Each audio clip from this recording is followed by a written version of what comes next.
इससे पहले आपने देखा मोहम्मद गौरी और कुतुबुद्दीन ऐबक के बारे में, पर अब बात है कि ऐबक के बाद कौन सुल्तान बना। जिस सल्तनत की नींव मोहम्मद गौरी और कुतुबुद्दीन ऐबक ने रखी थी, उसे असली रूप देने वाला शासक कोई और नहीं बल्कि एक गुलाम था, जिसने ताज और तलवार दोनों को बखूबी संभाला। नाम था शम्स-उद-दीन इल्तुतमिश। गुलामी से उठकर सुल्तान की गद्दी तक पहुंचने वाला पहला इंसान। 1227 ईस्वी में कुतुबुद्दीन ऐबक की मृत्यु के बाद राजनीतिक अस्थिरता शुरू हुई।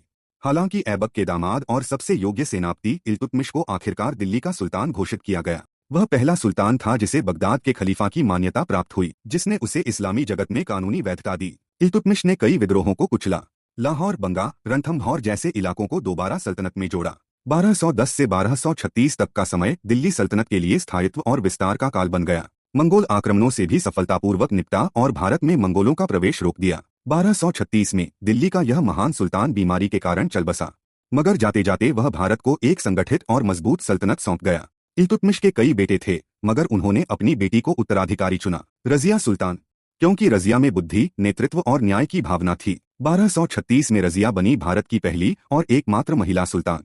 उनका शासन धर्म और न्याय पर आधारित था। उन्होंने पर्दा प्रथा तोड़ी, खुले दरबार में हुकूमत की और सेना का नेतृत्व स्वयं किया।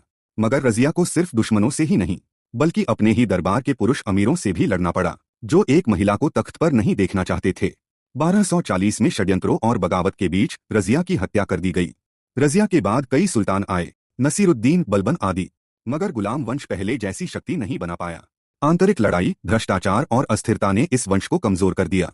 और फिर आया वो साल जिसने दिल्ली की राजनीति में तूफान ला दिया, सन 1290, जब गुलाम वंश खत्म हुआ और शुरू हुआ खिलजी वंश का दबदबा। तो पार्ट 4 में जानिए जलीलुद्दीन खिलजी से लेकर अलाउद्दीन खिलजी तक की कहानी, भारत के सबसे शक्तिशाली और चालाक सुल्तानों में से एक का राज। पसंद आए तो लाइक करें, चैनल को सब्सक्राइब करें और सबको शेयर करें।